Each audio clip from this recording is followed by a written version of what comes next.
Hello বন্ধুরা, কেমন আছো সবাই? রায় কাহিনীর নতুন একটা ব্লগে সবাইকে ওয়েলকাম। কোন বাজে সকাল 8টা আর আজকের ব্লগের শুরু ছাদ থেকে। আমি এসেছি গাছে জল দিতে, একটু দেরি হয়ে গেল, রোদ উঠে গেল ভালো। চলো গাছে জল দিই এবার। এসেছিলাম জল দিতে, কিন্তু আজ থেকে তো আমার ঝাড়াঝুড়ি শুরু হলো, ভাবলাম ছাদ থেকেই শুরু করি। ছাদ বাগানটা সাজবে না? দেখা এদিকটা দেখো, ঝাড় দেওয়া হয়ে গেছে, এটা একদম পরিষ্কার করে ঝাড় টাড় দিয়ে টবগুলোকে সাজিয়ে দিয়েছে। এইটুকু থেকেই এতটা নোংরা বেরিয়েছে। নাক চম্পাটা এখানে নিয়ে এসেছি কাঞ্চন ফুলের পাশে। এইগুলো আগাছাগুলো শুধু তুলেছি, এখনো ঝাড় দিতে হবে। এতটা পুরোটা আজকে পারবো না, আজকে শুধু এই দিকটা করব। কাল সকালে আসবো, এই দিকটা করব, বাকিটা আর একদিনে হবে না। এদিকটা ধুয়েও দিয়েছি, এখন এদিকটা সাজানো হয়ে গেছে। যারা ভালো করে লক্ষ্য করেছে তারা বলো তো কোন কোন গাছ এদিকে এখানটা এদিক ওদিক হলো। দেখি কে ঠিক ঠিক লক্ষ্য করেছে, কোন কোন গাছ এদিকে এলো বলো। এখানটা ভালো লাগছে দেখতে, বলো টুকরি ক্যামেরা করি।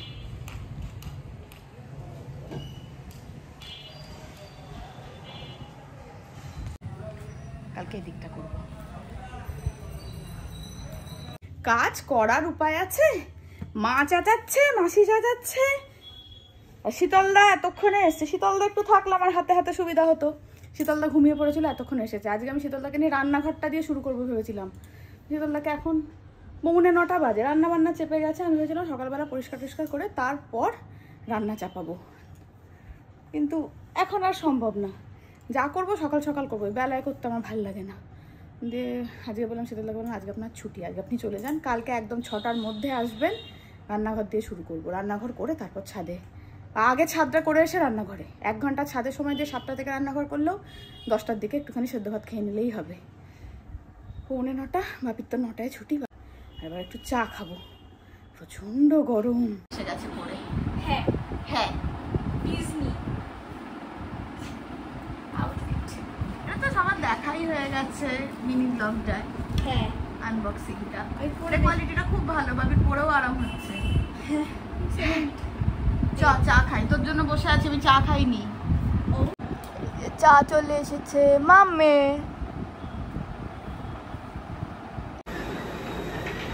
हम चले आए इस घर, এই ঘরে জানলাতে পুজো করতে আসছো? हम এখন পুজো করবে আর আমি জানলা খুলবো, কারণ এই ঘরে পড়তে বসবে এক্ষুনি। আর আমি ক্যামেরা সেট করেছি রিং লাইটে, অ্যাস্থেটিক ব্লগারদের মতো। ও হামা বলছে তাই না? হ্যাঁ তাই। ওখানে আমি ইয়ে করি কি, আমার সঙ্গে সাথে চলে যাওয়ার কথা বলছে। তুমি থাকো, চাবি এটা নিয়ে ঘুরে যাই, দেখাতে চাই। আমি গুছিয়েছি, আবার একটা করে পরীক্ষা আমার শেষ হয়, আমি আবার গোছাই। এখানে একটা জিনিস অ্যাড করেছি, আমি অনেক বেশি জল খাবো বলে এই গ্লাস ভর্তি করে করে জল খাওয়ার রেজলিউশন নিয়েছি। এটা বছরের শুরুতে নেয় মানুষ রেজলিউশন, আমি মাসের শেষে নিয়েছি। আর আর আর আমার এই যে ঘড়িটা, এই ঘড়িটা এখন আর পরে বেরোয় না, বাচ্চাদের ঘড়ি। এটাও আমি এখানে রেখেছি, বেশ সুন্দর দেখতে লাগছে।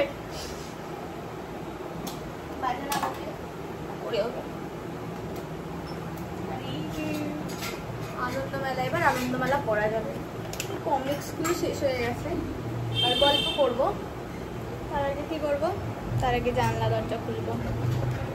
ক্যামেরাটা ওদিকে করে দিলাম যাতে জানলা খুলে দেখা যায়। অবভিয়াসলি হাই প্রবলেমের জন্য খাটে উঠে জানলা খুলতে হবে।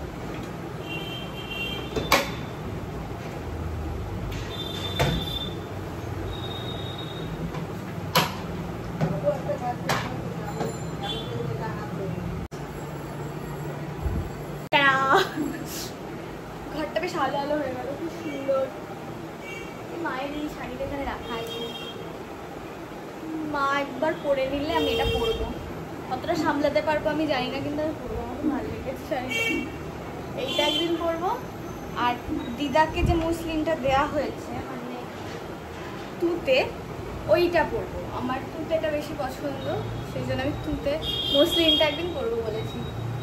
আর পুজোতে একদিন শাড়ি পরার কথা ভেবেছি, জানি না করা হবে কিনা। এত জামা হয়ে গেছে, শাড়িটা না হয় অন্য কোনো পুজোর জন্য তোলা থাকলো। এখন বাজে 10টা। মা আজকে আমাকে ম্যাগি করে দিচ্ছে জলখাবারে, পরীক্ষা শেষ হওয়ার আনন্দে। আর মা রান্নাঘরেই আছে অনেকক্ষণ ধরে, ওই পুজোর আগে যত বাসনপত্র আছে সব মা গরম জল করে মাজে, তো সেটাই এখন চলছে। মশলার কৌটো থেকে শুরু করে ইচ অ্যান্ড এভরিথিং মা এখন পরিষ্কার করছে। তো পুজোর আগে করেছে, তারপর মা স্নানে যাবে আর আমি পড়তে বসবো। চলে এসেছে আমার ম্যাগি। স্নান হয়ে গেছে, আমার জলখাবারও খাওয়া হয়ে গেছে। আজকে জলখাবারে খেয়েছি আমরা সবাই রুটি আর আলু ভাজা, বাবি বাদে। বাবি তো দেখিয়েছে, বাবি ম্যাগি খেয়েছে, আজকে একটু ম্যাগি খাবে বললো। যদিও রুটি বাবির খুবই প্রিয়, কিন্তু তাও ম্যাগি খাবে বললো আজকে।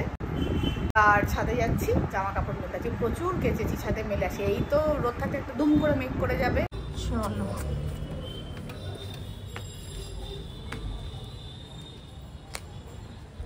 এই দিকটা দেখে এত ভালো লাগছে, মনে হচ্ছে এই দিকটা কবে করব। আগাছাগুলো সব সকালে তুলেছি, এত রোদ দেখো, এর মধ্যে কেমন সব শুকিয়ে শুকিয়েও গেল।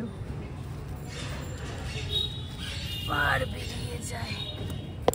উফ, কামিনী গাছটা কি ঝাঁকড়া হয়েছে দেখো, বৃষ্টির জল পড়ে দারুণ ঝাঁকড়া হয়েছে। কিন্তু সবই খেয়ে চলে গেল নীল জবাটার। এবার দেখো লাইন দিয়ে সারি হয়ে ফুটেছে আজকে বেগুনি টেকুমাটা, কি সুন্দর লাগছে। ওই দুটো লাল না হয়ে বেগুনি হলেই ভালো হতো। একটা জায়গা হলো না, নিচে মেলে দি। কৃষ্ণচূড়াটা কাছ থেকে একবার দেখে যাবো, চলো সব ঠিক করবো। দেখি, এই দেখো সুন্দর লাগছে, এদিকেও আছে, অনেকগুলো ফুটেছে। এখন বাজে 1:30, এবার খেতে দিতে যাব। বাবির ঘুম হয়ে গেছে, বাবি এখন পড়াটা শুরু হয়ে গেল তো ওই 6টার দিকে উঠে পড়ে। আর যে কদিন পরীক্ষা চলছিল সকালে বিকেলে কোনো সময় পড়া ছিল না, ওকে একটু দেরি করে ডাকতাম, 7:30 পৌনে 8 রকম সময় করে ডাকতাম। ও রাত্রিরে বেশিক্ষণ পড়তে পারে, ও খুব ভোরে উঠে পড়তে পারে না। আমিও তাই ছিলাম, আমিও রাত্রিরেই বেশি পড়তাম। যাই খেতে দিয়ে দিই। ডাইনিং টেবিলের দিকে যেতে গিয়েও আবার ব্যালকনিতে চলে এলাম। একটু রোদটা দেখো কীরকম, রাস্তা পুরো ফাঁকা। তবে এই রাস্তাটা ফাঁকা, এখন তুমি সুনিতা মনমোহিনীর দিকের রাস্তায় যাও, পা দিতে পারবে না। 5 মিনিটের রাস্তা যেতে মোটামুটি 15 মিনিট লাগবে। আখের রস বিক্রি হচ্ছে, কিন্তু এখন খাবো না, তাহলে ভাত খেতে পারবো না। কিছু কাজ এগিয়ে রেখেছি, চালের ড্রাম, আটার ড্রাম, এগুলো সব মেজে ফেলেছি। কালকে মালপত্র আসবে, একদম পরিষ্কার ড্রামে ঢালা হবে। টব দেখে এসেছি আমি আগের দিন, এবার টব এনে এগুলোকে উপরে তোলার ব্যবস্থা করতে হবে। এবার উপরে দিয়ে দেওয়া যাবে কয়েকটা গাছ। আমি ভাত খেতে ডাকলাম, বললাম ভাত বাড়বো, ও দেখছি একটা বড় বাজারের ব্যাগ নিয়ে আসছে। তার মানে আমার ব্যাগ দেখেই আমি বুঝে গেছি এটা সে কাঁচা কলার ব্যাগ, যে ভালোবেসে প্রচুর কাঁচা কলা দেয়, এটা তো তারই ব্যাগ। বাবারে, এই যে লক লকে পুইনাটা এখন গোটা 1 সপ্তাহ পুই চচ্চড়ি চলবে। আর এর ভেতরে আছে কাঁচা কলা। এই কাঁচা কলাগুলোকে পাকানো যায় না মা? না, কর্নফ্লেক্স দিয়ে খাবো। দিয়েছে এগুলো, যে দেয় ওই দিয়েছে নিশ্চয়, তাই তো? হ্যাঁ। কত কাঁচা কলা, বাবা আর আছে? কাঁচা কলা তো প্রচুর আছে, এবার কিন্তু সঙ্গে পেঁপে আছে, পটল আছে, পুঁই শাক আছে, অনেকটা করেই আছে। ঠিক আছে, 2-3 দিনে হবে, ভালোবেসে দিয়েছে, অবশ্যই রান্না করে খাওয়া হবে। Menu please. আমি খাবো সেদ্ধ ভাত, ঘি আলু সেদ্ধ, তোমার কাঁটা চচ্চড়ি, আর তোদের হচ্ছে জিওল মাছের ঝোল। মাও কাঁটা চচ্চড়ি তোলা আছে। বসে পড়েছি আমরা খেতে, আর জিওল মাছের ঝোল বাবির আর বাবির বাবার ভীষণ প্রিয়। ফ্ল্যাশটা বন্ধ কর, দিনের বেলাতে ফ্ল্যাশ জ্বালে। দিদা কই? জানি না, বাবিকে জিজ্ঞেস করলাম দিদা কই, ও খুঁজে পাবে কি করে? এই যে এখানে জামা কাপড় উল্টাচ্ছে পাল্টাচ্ছে, ভাঁজ করছে, এদিকে রেডি হয়ে গেছে বা চলে যাবে।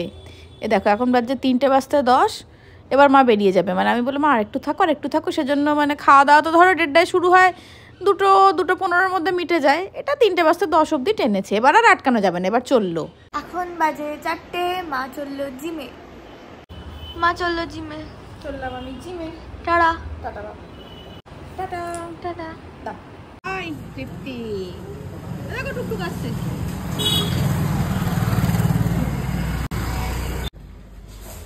চলো, চন্দ্রানী দিয়ে এসে গেছে, নাও চন্দ্রনা বৌদি চন্দ্রানী দুজনেই এসে গেছে। নিচে যে নতুন মেশিনগুলো এসেছে সেগুলো তো তোমাদের আগের দিন দেখিয়েছিলাম, ওপরেরগুলো দেখানো হয়নি। দেখো এটা নতুন মেশিন এসেছে, এটা টিবার রোয়ের জায়গায় এসেছে, টিবার রোটা ওই কোনাটায় চলে গেছে। আর এই নতুন মেশিনটায় আজকে ওয়ার্কআউট করব। আগের দিন তন্ময় দেখিয়ে দিয়েছিল, ওই একটু হয়তো পশ্চার ভুল হতে পারে, কারণ একদম প্রথম তো, আর ওজনও কমই নিয়েছি, দুদিকে 2.5 কেজি করে নিয়েছি। ব্যাকের ওয়ার্কআউট কমপ্লিট করে ট্রেডমিলে 10 মিনিট হেঁটে উঠে পড়েছি সাইকেলে। ওয়ার্কআউট আজকের মতো কমপ্লিট, চললাম বাড়ি। আর বাড়ি এসে দেখছি মা দিদি নাম্বার 1 দেখছে। যখন 3 জন বসে দেখে তখন তো বেশ টেবিলে বসে দেখে, আর মা একা দেখলে টিভির একদম সামনেই চেয়ারটাকে নিয়ে এসে দেখে, বারণ করি তাও। এই দুটো বাচ্চা হাসতে হাসতে ঘুমাচ্ছে, ঘুমাতে হাসছে। আহারে এত ঘুম পেয়েছে যে অভিনয়টা একটু ভালো করে না, আমরা বই দেখছিলাম। কি বই? আমি পড়ছিলাম ওর বক্তব্যকে দাবি। ও টুমান স্কুলে কি করলে তুমি? তুমি যদি মুখ খোলে। কি হয়েছে বল কামড়ে দেবো। কি রে? ও আমাকে বলবেই, তুই ওর মুখ কতক্ষণ আটকে রাখবি? ও আমাকে বলবে, তাই তো বাবু? বাবু টাকা। মা জানো তো টুবানের একটা বন্ধু আছে, টাকা টুবান যখন বাবি পড়তে যাবে। হ্যাঁ ঠিক আছে, আমার পড়া নেই আর। আজ নেই তো কি হয়েছে, কাল তো আছে। টুবান বুঝতেই পারছি ভাই বোনে কিছু একটা হয়েছে যেটা বলার জন্য টুবান একবারে মানে সেই উদ্গ্রীব হয়ে আছে, সুযোগ পেলেই কিন্তু ঠিক বলবে। এখন বাজে 7:30। মা একটু বেরিয়েছিল জিম থেকে এসে, সেই জন্য মা বুড়ি দিদির হাতের চা মিস করেছে, তাই এখন চা করতে গেছে। মা চলে এসে চা নিয়ে। সন্ধ্যেবেলার এই চাটা না খেলে একদম মাথাটা আমার ধরে যায়। এবার চাটা খাই। আমি নিজেই তো জানি না কি। আচ্ছা বাকিটা তো জানো কে পাঠিয়েছে বলো? বলছি কৌটো 1, দুটো কৌটো 2, চারো বড়। ক্লোজে যাচ্ছি। কৌটো 1 ধোসা। ও মা আগের দিন বলছিল।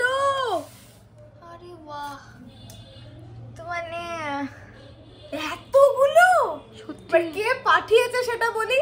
পাঠিয়েছে আমাদের তৃপ্তি, অতি পরিচিত। আগের দিনই কথা হচ্ছিল, বলো স্পিটি দি আমি না খুব ভালো ধোসা বানাই, তোকে খাওয়াবো একদিন। সেটা আছে। এক্ষুনি খাবো, বাবা একটা প্লেট দে। কি প্রিয়।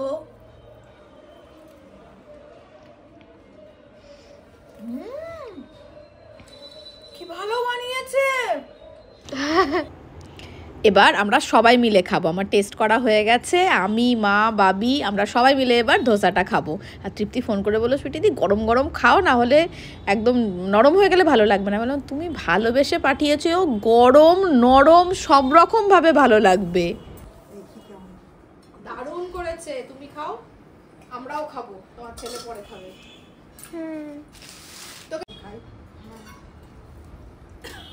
ঠাম্মা টেস্ট করবে, তারপর আমরা খাবো। না আমার টেস্ট করা হয়ে গেছে, একটু খাওয়াটা বাকি।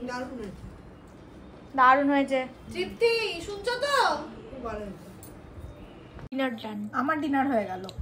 গরম গরম ধোসা পেয়ে আর অন্য কিছু খাবো আমি, আবার কালকে আমি বাসি রুটি খাবো। গরমে ধোসা চাইবো না। কি ভালো বানিয়েছে তৃপ্তি, অসাধারণ হয়েছে, অসাধারণ। আমি আর ভাবি দুজনেই খাচ্ছি, সৌভিককে ডেকেছিলাম একটুখানি খেয়ে গেল, বলো আমার জন্য রেখো আমি রাত্রে খাবো। বাবি পড়ছে, সৌভিক দোকানে, আমার তো পেট একদম ভর্তি, আর আগেই বললাম ডিনার আমার কমপ্লিট হয়ে গেছে, আমারও বাবিরও। রাত্রিবেলা আর কিচ্ছু খেতে পারবো না। এরপরে যাই, এবার বসবো ব্লগ এডিট করতে। আজকে ব্লগ একটুও এডিট হয়নি। এখন বাজছে রাত্রির 12:25। এই যে ফুড ব্লগে মনোনিবেশ করে ফেলেছে। তো ব্লগটা এখানেই শেষ করছি, দেখা হচ্ছে পরের একটা নতুন ব্লগে। ততক্ষণের জন্য টাটা। টাটা।